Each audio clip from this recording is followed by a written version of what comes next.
Good morning. I think I found a nice quiet place to do a devotional here by the sea today, and I wanted to just encourage everyone today. Difficult times. We're not out of them yet, I guess, but I found something interesting in Ecclesiastes.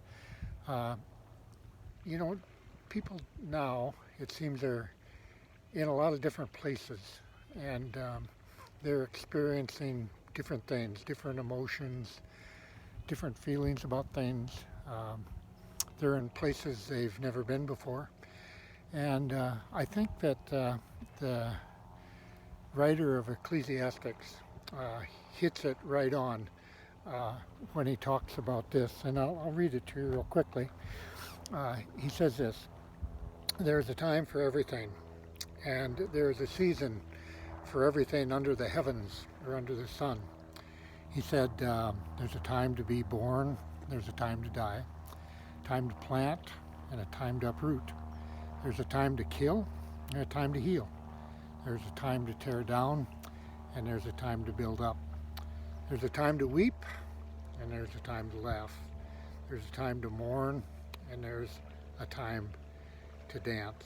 There's a time to scatter stones, and a time to gather them.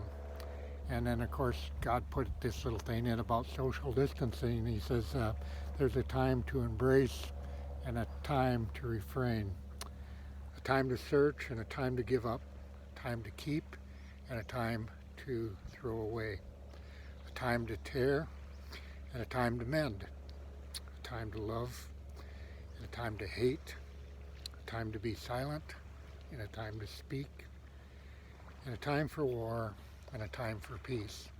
You know, it's funny when you look at that and listen to that.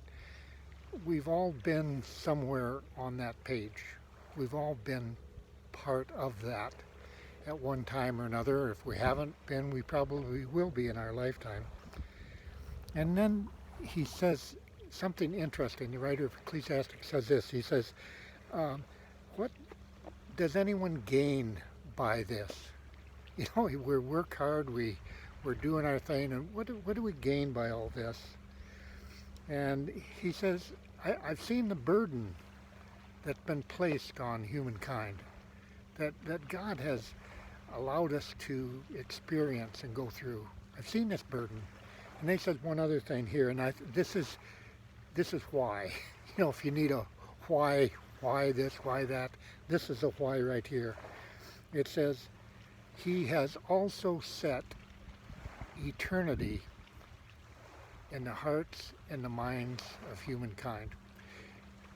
God does this so we will look to Him and we will seek Him.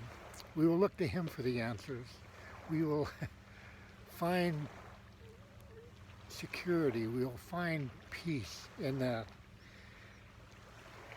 It says then too, it says, I know that there's nothing better for men than to know this, yet they cannot fathom what God has done from the beginning to the end. That we don't understand it, but yet there's a purpose in it, and it's for our good. And I want to encourage you in that today. And I also wanted to just leave you with a blessing, because I think it doesn't matter where you're at on that page, whether it's good or difficult. You need to be blessed in that. And so today, may the Lord bless you and keep you. May the Lord make His face shine upon you and be gracious to you. But most of all, may the Lord turn His face towards you. May you feel Him looking right at you. And may you just feel His peace today. God grant you His peace today, I pray. All of you, in Jesus' name. Have a good day. Bye for now.